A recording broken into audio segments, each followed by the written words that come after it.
Hello everyone, आज की video में हम देखेंगे बिहार स्टेट 2023। आज हम होम साइंस पेपर 2 का प्रैक्टिस सेट 3 करेंगे। इससे पहले हमने 2 प्रैक्टिस सेट ऑलरेडी कर रखा हुआ है। अगर आपने वो वीडियो नहीं देखा है तो आप जाकर वीडियो के प्लेलिस्ट में चेकआउट कर सकते हैं। ये सारे सवाल आपके एग्जाम के पूछे हुए सवाल हैं, इसलिए हर एक क्वेश्चन आपके एग्जाम के पॉइंट ऑफ व्यू से काफ़ी ज़्यादा महत्वपूर्ण हो जाता है। इसलिए एक भी क्वेश्चन बिना स्किप किए वीडियो को अंत तक जरूर देखिएगा। अगर आपने अभी तक इस चैनल को सब्सक्राइब नहीं किया है तो प्लीज़ चैनल को सब्सक्राइब कीजिए और अपने दोस्तों के साथ जरूर शेयर कीजिएगा। चलिए शुरू करते हैं आज का पहला सवाल। पहला क्वेश्चन कह रहा है प्रसार शिक्षण का आखिरी चरण क्या है। ऑप्शन है अटेंशन, ऑप्शन बी है संतुष्टि, ऑप्शन सी है आकर्षण, ऑप्शन डी है जानकारी। तो इसका राइट आंसर आपका ऑप्शन बी हो जाएगा। प्रसार शिक्षण प्रक्रिया के टोटल 6 चरण दिए गए हैं। राइट आंसर आपका ऑप्शन बी होगा। और आपको इसका PDF मिल जाएगा मेरे टेलीग्राम चैनल पे। आप इसको पूरे अच्छे से 6 पॉइंट को पढ़ लीजिएगा, और नहीं तो आप वीडियो को पॉज करके भी इस 6 पॉइंट को आप आराम से देख सकते हैं। अगला क्वेश्चन कह रहा है प्रसार शिक्षण का जनसंपर्क विधि क्या है। ऑप्शन ए है दृश्य श्रव्य साधन, ऑप्शन बी है सोशल मीडिया, ऑप्शन सी है इंटरनेट, ऑप्शन डी है ऑल ऑफ द अबव। तो इसका राइट आंसर आपका ऑल ऑफ अबव हो जाएगा, क्योंकि मास कंटेक्ट के लिए आपको चारों चीज़ें आपके लिए ज़रूरी है। ठीक है, यहाँ पर लिखा भी है प्रसार कार्य के अंतर्गत प्रसार कार्यकर्ता को ग्रामीण से संपर्क बनाना पड़ता है, जिससे वो नए ज्ञान और नए पद्धति को उन तक पहुँचा सके। इसलिए इसका राइट आंसर आपका ऑप्शन डी हो जाएगा। क्वेश्चन थर्ड कह रहा है हार्डनेस क्या है। आपको बताना है कि हार्डनेस क्या होता है। एक ताने का बेलन होता है, या बाने का बेलन होता है, या ऑप्शन सी कपड़े का बेलन होता है, या ऑप्शन डी करगे में लगा एक फ्रेम होता है। द हार्डनेस आपका एक करगे में लगा एक फ्रेम होता है, is a frame of hardness. Is right, आपका राइट आंसर आपका डी हो जाएगा। ये सारे सवाल आपके PGT होम साइंस 2021 के पूछे हुए सवाल हैं, इसलिए मैंने कहा था कि हर एक क्वेश्चन काफ़ी इंपॉर्टेंट है। क्वेश्चन फोर कह रहा है मूल्य मानव व्यवहार को प्रेरणा प्रदान करने वाला कारक कौन कौन सा है। ये कथन आपका किसका दिया गया है। ऑप्शन ए है फ्रांसिस मेग्रावी, ऑप्शन बी है निकेल एवं डार्सी, ऑप्शन सी है लेविस मॉमफोर्ड, ऑप्शन डी है वर्गीस एवं ओगेल। इसका राइट आंसर आपका ऑप्शन बी हो जाएगा। मूल्य मानव व्यवहार को प्रेरणा प्रदान करने वाले कारक ये कथन निकेल एवं डार्सी का है। राइट आंसर आपका ऑप्शन बी होगा।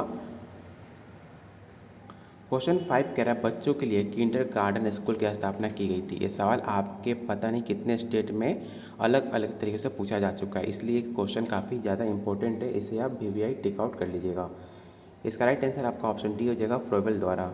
किंडरगार्टन शिक्षा प्रणाली के जनक फ्रोबेल माने जाते हैं। मानव वैज्ञानिक फ्रोबेल ने 1840 में जर्मनी में पहला किंडरगार्टन खोला था।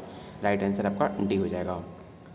क्वेश्चन 6 कह रहा है एक हीमोग्लोबिन के अणु में डैश ऑक्सीजन बंधक स्थान होते हैं। आपको बताना है हीमोग्लोबिन के अणु के अंदर ऑक्सीजन कितने स्थान पर होते हैं। आपका 6, 7 या 2, 4। तो इसका राइट आंसर आपका ऑप्शन डी हो जाएगा। एक हीमोग्लोबिन के अणु में ऑक्सीजन बंधक स्थान 4 पर होते हैं। हीमोग्लोबिन लाल रक्त कोशिकाओं में पाए जाने वाला एक प्रोटीन का एक प्रकार होता है। इसे भी आप जरूर याद रखिएगा। राइट आंसर डी होगा। क्वेश्चन 7 कह रहा है जब संक्रामक रोग एक समय में एक सीमित क्षेत्र में फैला हो तो उसे क्या कहलाता है। महामारी या विश्वमारी या स्थानिक या आपका विकीर्ण। तो इसका राइट आंसर आपका ऑप्शन सी हो जाएगा। जब संक्रामक रोग एक समय के सीमित क्षेत्र में फैला हो तो स्थानिक क्षेत्र कहलाता है। राइट आंसर आपका सी होगा। क्वेश्चन 8 कह रहा है हॉलोक के अनुसार शेषावस्था क्या होता है। ये सवाल आप एग्जाम के पॉइंट ऑफ व्यू से काफ़ी ज़्यादा महत्वपूर्ण है, तो आप इसे ध्यान दीजिएगा। हॉलोक के अनुसार पूछ रहा है, तो हॉलोक के अनुसार आपके जन्म से 2 सप्ताह तक आपका इन्फेंसी पीरियड कहलाता है। आपके हॉलोक के अनुसार और भी कुछ कथन दिए गए हैं, जिसे जन्म से पूर्व अवस्था को गर्भावस्था कहते हैं, जन्म से 14 दिन को सहसावस्था और 14 दिन से 2 वर्ष के बच्चे को बचपन अवस्था के नाम से जानते हैं। ये सारे आप पॉइंट जरूर एक बार नज़र डाल लीजिएगा, ये आपके एग्जाम के पॉइंट ऑफ व्यू से पूछा जा सकता है सवाल।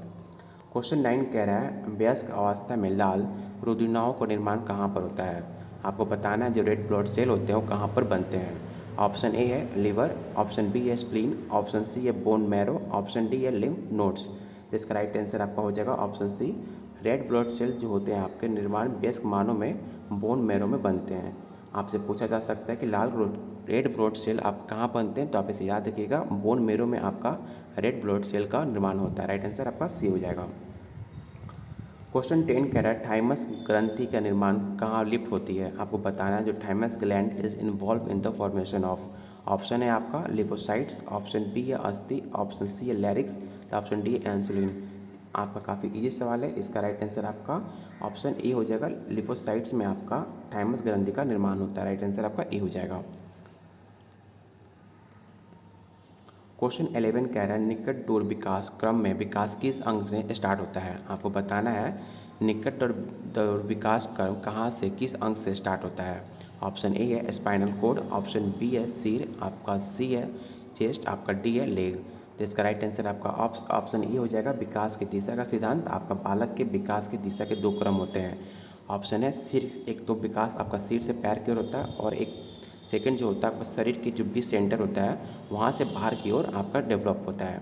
यहाँ पे सारे इसका डिफिनेशन भी अच्छे से समझाया गया। आप यहाँ वीडियो को पॉज कर आप अच्छे से इसको पढ़ लीजिएगा। क्वेश्चन 12 कह रहा है राष्ट्रीय पर्यावरण अभियांत्रिक अनुसंधान संस्थान कहाँ पर है। आपको बताना है national environmental engineering research institute आपको इंडिया में कहाँ पर देखने को मिलता है। तो आप इसे याद रखिएगा, नागपुर में आपका NERI आपका संस्थान आपके नागपुर में है। राइट आंसर आपका ए हो जाएगा। क्वेश्चन 13 कह रहा है एक व्यक्ति 1 मिनट में कितनी बार श्वसन कर सकता है। 72 बार या 45 बार या 18 बार या 60 बार। एक स्वस्थ मनुष्य एक मिनट में टोटल 18 बार सांस ले सकता है। वायु को अंदर खींचने और रोकने तथा बाहर निकालने की क्रिया को श्वसन क्रिया कहते हैं। ये भी सवाल आपसे पूछा जाता है कि श्वसन क्रिया किसे कहते हैं, तो इसे आप जरूर याद रखिएगा। वायु को अंदर खींचने और रोकने तथा बाहर निकालने की क्रिया को श्वसन क्रिया कहते हैं। राइट आंसर सी हो जाएगा। क्वेश्चन 14 कह रहा है जैनबर्ग मशीन का उपयोग निम्न में किसके लिए होता है।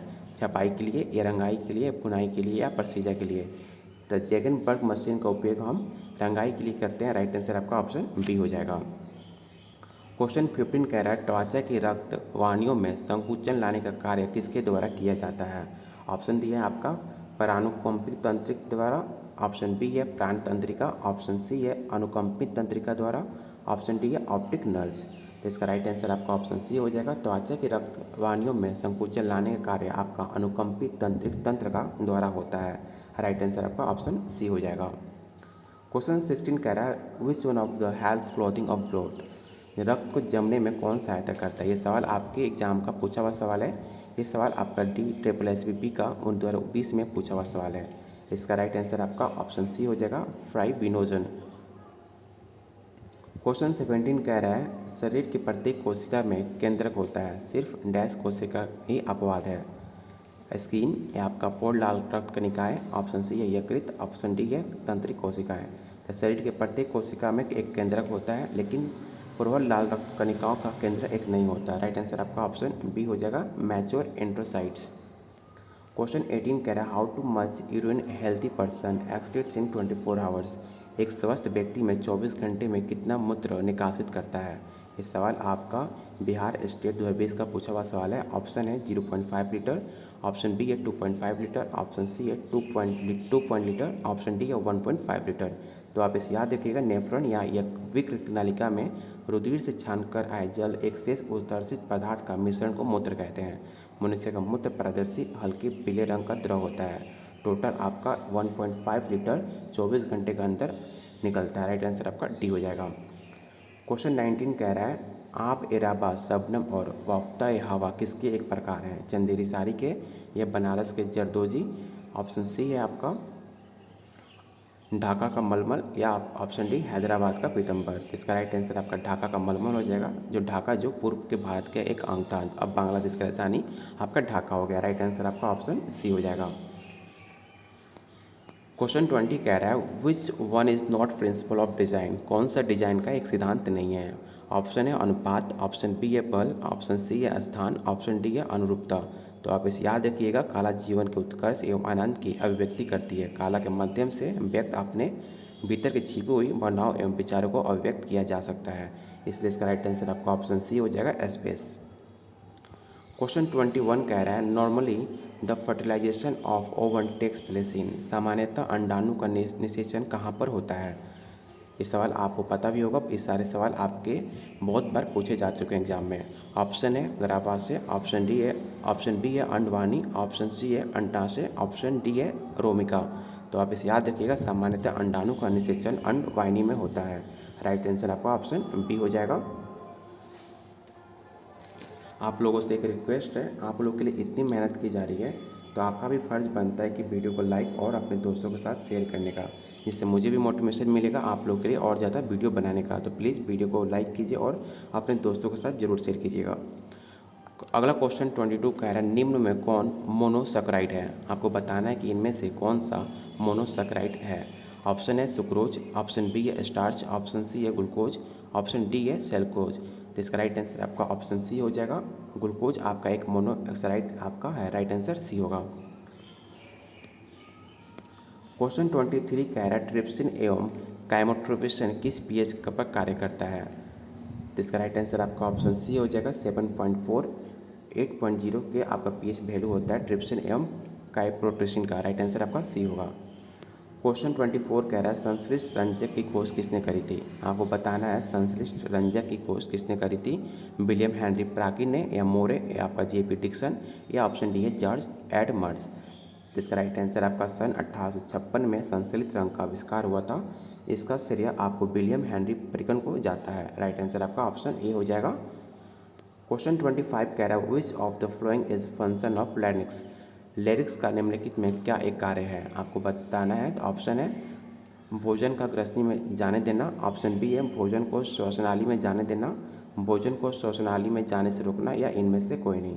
तो लैरिंक्स का कार्य आपका भोजन को श्वसनाली में जाने से रोकना होता है। तो राइट आंसर आपका ऑप्शन सी हो जाएगा, to not allow food trachea. अगला क्वेश्चन कह रहा है आपका 26 नंबर क्वेश्चन कम प्रोटीनयुक्त आहार उन रोगों को दिया जाता है जो ड्रेस से ग्रसित होते हैं। कुपोषण के, या तीव्र ज्वर से, या आपका पीलिया से, या आपका जिनका कम वजन होता है। तो आप इसे याद रखिएगा कम प्रोटीन उनको दिया जाता है, उस रोगी को दिया जाता है जो पीलिया से ग्रसित होते हैं। इस अवस्था में प्रोटीन की दैनिक आवश्यक रोग की तीव्रता पर निर्भर करती है। राइट आंसर आपका ऑप्शन सी हो जाएगा, जॉन्डिस। क्वेश्चन 27 कह रहा है the oldest method of hand printing textiles. आपको बताना है वस्त्रों पर नमूने छापने का सबसे प्राचीन हस्तविधि कौन सी है। रोल छपाई, स्क्रीन छपाई, ऑप्शन सी है ठप्पा छपाई, ऑप्शन डी है स्टेंसिल छपाई। तो आप इसे याद रखिएगा रोलर छपाई आपका ये काफ़ी प्राचीन हस्तविधि है। इसका राइट आंसर आपका ऑप्शन ए हो जाएगा, रोलर प्रिंटिंग। क्वेश्चन 28 कह रहा है एक बाजार जहाँ सभी विक्रेता समान वस्तुओं के समान कीमत से बेचते हैं उसे हम क्या कहते हैं। ऑप्शन ए है थोक बाजार, ऑप्शन बी है पूर्ण प्रतियोगी बाजार, ऑप्शन सी है अपूर्ण प्रतियोगी बाजार, ऑप्शन डी फुटकर बाजार। इसका राइट आंसर आपका ऑप्शन बी हो जाएगा। एक बाजार जहाँ सभी विक्रेता समान वस्तुओं को समान कीमत से बेचते हैं उसे पूर्ण प्रतियोगी बाजार कहते हैं। राइट आंसर आपका ऑप्शन बी हो जाएगा, परफेक्ट कॉम्पिटिटिव मार्केट। अगला क्वेश्चन 29 कह रहा है प्रसार शिक्षक को ग्रामीण समाज के उपयोगी ज्ञान देने की विधि कौन मानता है। ऑप्शन है दहामा, ऑप्शन बी है लिंगन्स, ऑप्शन सी है कृष्णामाचारी, ऑप्शन डी है बुरी। तो प्रसार शिक्षा का ग्रामीण समाज को उपयोगी ज्ञान देने का विधि आपका ये कथन दहामा ने दिया था। राइट आंसर आपका ऑप्शन ए हो जाएगा। क्वेश्चन 30 कह रहा है उपभोक्ता संरक्षण अधिनियम कब लागू हुआ था। ये सवाल आपका यूपी पीजीटी का पूछा हुआ सवाल है। इसका राइट आंसर आपका 1986 हो जाएगा। उपभोक्ता संरक्षण अधिनियम आपका 1986 में भारत के उपभोक्ताओं के हित में रक्षा के लिए बनाया गया था। राइट आंसर आपका ऑप्शन ए हो जाएगा, 1986। क्वेश्चन 31 कह रहा है which one is not of soft diet. कौन सा सॉफ्ट आहार एक नहीं है, सूप या खीर या पुडिंग या खिचड़ी। तो आपका जो सूप होता है जो आप जाकर रेस्टोरेंट में पीते हैं वो आपका एक सॉफ्ट आपका डाइट नहीं है। तो राइट आंसर आपका ऑप्शन ए हो जाएगा। यहाँ पर दिया भी है सॉफ्ट आहार आसानी से पचने योग्य खाद्य पदार्थ होते हैं जो इस प्रकार है खीर, पुडिंग, खिचड़ी। ये आपका जो तीन है ये आपका एक काफ़ी सॉफ्ट डाइट है, इसे आप सॉफ्ट डाइट पे ले सकते हो। राइट आंसर आपका ऑप्शन ए हो जाएगा। क्वेश्चन 32 कह रहा है साइटोप्लाज्मा में प्रेजेंट प्रोटीन की अणु को क्या कहते हैं। आरएनए या डीएनए या अमीनो एसिड या आपका नॉन ऑफ दिस। तो साइटोप्लाज्मा में प्रेजेंट प्रोटीन के अणुओं को हम अमीनो अम्ल कहते हैं। इसका राइट आंसर आपका ऑप्शन सी हो जाएगा, अमीनो एसिड। क्वेश्चन 33 कह रहा है साबुत अनाज किस विटामिन के महत्वपूर्ण स्रोत होते हैं। जो आप साबुत अनाज खाते हो उसमें कौन सी विटामिन मिलती है, ये क्वेश्चन आपसे पूछ रहा है। तो आप इसे याद रखिए विटामिन बी उसमें मिलता है। राइट आंसर आपका ऑप्शन ए हो जाएगा, विटामिन बी। क्वेश्चन 34 कह रहा है which one is common in plant cell and animal cell. आपको बताना है कि ऐसा कौन सा कोशिका है जो वनस्पति कोशिका और जंतु कोशिका में समान रूप से पाया जाता है। ये सवाल आपके BVI इसे टेक आउट कर लीजिएगा। इस सवाल आपके एग्जाम का पॉइंट ऑफ व्यू से काफ़ी ज़्यादा इंपॉर्टेंट है। इसका हर एक सवाल आपके एग्जाम का पॉइंट ऑफ व्यू काफ़ी ज़्यादा महत्वपूर्ण है। मैंने पहले ही बोला था कि आप वीडियो को पूरा अंत तक जरूर देखिएगा, क्योंकि हर एक सवाल आपके एग्जाम के पूछे जाने वाले सवाल हो सकते हैं। ऑप्शन दिया गया है आपका क्लोरोफिल, ऑप्शन बी है ग्लाइकोजन, ऑप्शन सी है स्टार्च, ऑप्शन डी है केंद्रक तथा जीव द्रव्य। तो इसका राइट आंसर आपका ऑप्शन डी हो जाएगा। केंद्रक तथा जीव द्रव्य आपके वनस्पति कोशिका और जंतु कोशिका में दोनों में पाया जाता है। राइट आंसर आपका ऑप्शन डी होगा। यहाँ पे आप इसका डिफिनेशन भी वीडियो को पॉज करके आराम से आप पढ़ सकते हैं। क्वेश्चन 35 कह रहा है श्वेत रक्त कणिकाओं का अनियंत्रित उत्पादन कहलाता है। आपको बताना है uncontrol production of white blood cell is called. White blood cell को आप क्या कहते हैं? ऑप्शन है आपका रक्तलापता, ऑप्शन बी है लिक्वेमिया, ऑप्शन सी है प्रतिरोधात्मक, ऑप्शन डी है हैमरेज। तो आपको पता होगा श्वेत रक्त कणिकाओं को अनियंत्रित उत्पादन लिक्वेमिया कहलाता है। राइट आंसर आपका ऑप्शन बी हो जाएगा। अगला क्वेश्चन कह रहा है 36 number, factor that directly affect the interior of a house. आंतरिक गृह सज्जा को प्रत्यक्ष रूप से प्रभावित करने वाला कारक कौन सा है? मकान की संरचना या मकान का स्थान या आपका ए एन बी या इनमें से कोई नहीं। तो आंतरिक गृह सज्जा को प्रत्यक्ष रूप से प्रभावित करने वाला कारक मकान की संरचना होती है। राइट आंसर आपका हो जाएगा स्ट्रक्चर ऑफ हाउस। क्वेश्चन 37 कह रहा है निम्न में संज्ञानात्मक विकास की कौन सी अवस्था जन्म से 2 वर्ष के मध्य पाई जाती है? आपको बताना है जो विकास की वो अवस्था कौन सी होती है जो जन्म से 2 वर्ष के बीच पाई जाती है। ऑप्शन ए है sensor motor stage, option B है pre operational stage, option C है concrete operational stage, option D है फॉर्मल ऑपरेशनल स्टेज। तो आप सबको पता होगा, आपने सीटेट में पढ़ा भी होगा। आपका जीन पियाजे ने संज्ञानात्मक विकास के 4 अवस्थाओं में बात की थी। जो आपका जन्म से 2 वर्ष को हम सेंसरी मोटर स्टेज के नाम से जानते हैं। जीन पियाजे आपके कहाँ के रहने वाले? तो आप ये भी आप याद रखिएगा, आपके जीन पियाजे स्विट्जरलैंड के रहने वाले थे। इसका राइट आंसर आपका ऑप्शन ए हो जाएगा, 70 पेशी अवस्था। क्वेश्चन 38 कह रहा है किस तत्व में पाए जाने के कारण विटामिन नाम दिया गया था? ये सवाल आपके काफ़ी इंपॉर्टेंट है। Option A carbon, option B है हाइड्रोजन, ऑप्शन सी है नाइट्रोजन, ऑप्शन डी है ऑक्सीजन। तो आप इसे याद रखिएगा, विटामिन में नाइट्रोजन तत्व पाए जाने के कारण इसे विटामिन नाम दिया गया। इस सवाल आपको बहुत पता भी नहीं होगा कि विटामिन हम क्यों कहते हैं, तो इसे आप जरूर याद रखिएगा कि नाइट्रोजन तत्व पाए जाने के कारण आप इसे विटामिन नाम दिया गया था। राइट आंसर आपका ऑप्शन सी हो जाएगा। क्वेश्चन 39 कह रहा है छोटी आंत 3 भागों में बटी होती है, पार्ट्स में, डोर में और आपका मध्य आंत्र में। तो आपको बताना है कि चौथा आपका कौन सा होगा। ऑप्शन है मलाशय, ऑप्शन बी है आंद्रात, ऑप्शन सी है शोषांत्र, ऑप्शन डी है कोलोन। तो इसका राइट आंसर आपका ऑप्शन सी हो जाएगा। कार्य तथा संरचना के आधार पर छोटी आंत के 3 भाग होते हैं। ऑप्शन है ग्रहणी, मध्यंत्र, सेकंड आपका शोषांत्र कहा जाता है। छोटी आंत की ग्रहणी में भोजन के पाचन में पित्त रस और अग्न्याशक रस का सहायता होते हैं। राइट आंसर आपका ऑप्शन सी हो जाएगा, एलम। अगला क्वेश्चन कह रहा है 40 नंबर क्वेश्चन कह रहा है developing objective is a step of. उद्देश्यों का विकासकरण किसका एक चरण है? नियंत्रण का, एक नियोजन का, या नीति निर्माण का, या ऑप्शन डी मूल्यांकन का। तो उद्देश्यों का विकास करना नियोजन का एक चरण है। ये चरण लुइस ए एलन के अनुसार दिया गया था। तो राइट आंसर आपका ऑप्शन बी हो जाएगा, प्लानिंग। क्वेश्चन 41 कह रहा है वेसोप्रेसिन को डैश नाम से भी जाना जाता है।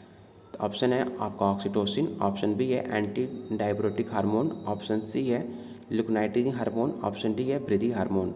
तो आप इसे याद रखिएगा, वेसोप्रेसिन को हम एंटी डायब्रोटिक हार्मोन के नाम से भी जानते हैं। राइट आंसर आपका ऑप्शन बी हो जाएगा। क्वेश्चन 42 कह रहा है अम्लीय वर्षा की खोज किसने करी थी? ये सवाल आप एग्जाम के पॉइंट ऑफ व्यू से काफ़ी ज़्यादा इंपॉर्टेंट है, इससे आप जरूर BVI टेक आउट कर लीजिएगा। अम्लीय वर्षा की खोज आपके रॉबर्ट अंगुम स्मिथ ने की थी।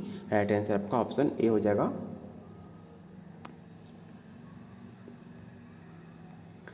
आज का लास्ट क्वेश्चन रहेगा ऐच्छिक तंत्रिका तंत्र को किस नाम से भी जाना जाता है? ऑप्शन है केंद्रिक तंत्रिका तंत्र, ऑप्शन बी है परिधि तंत्रिका तंत्र, ऑप्शन सी है अनुकंपी तंत्रिका तंत्र, या आपका ऑप्शन डी है प्रानुकंपी तंत्रिका तंत्र। तो इसका राइट आंसर आपका ऑप्शन डी हो जाएगा, राइट आंसर। अगर आपको वीडियो पसंद आई हो, मेरी मेहनत आपको पसंद आ रही हो और आप चाहते हो कि ऐसे आपके लिए होम साइंस का प्रैक्टिस सेट लाया जाए, तो प्लीज़ अपने दोस्तों के साथ वीडियो को बहुत ज़्यादा शेयर कीजिए। अगर आप वीडियो शेयर करते हो तो मुझे मोटिवेशन मिलता है आप लोग के लिए और ज़्यादा वीडियो बनाने का। तो प्लीज़ वीडियो को लाइक और अपने दोस्तों के साथ ज़रूर शेयर कीजिए। अगर आपने अभी तक इस चैनल को सब्सक्राइब नहीं किया तो प्लीज़ चैनल को सब्सक्राइब कीजिए। चलिए बहुत जल्द मिलते हैं एक अगले फैक्ट सेट पे।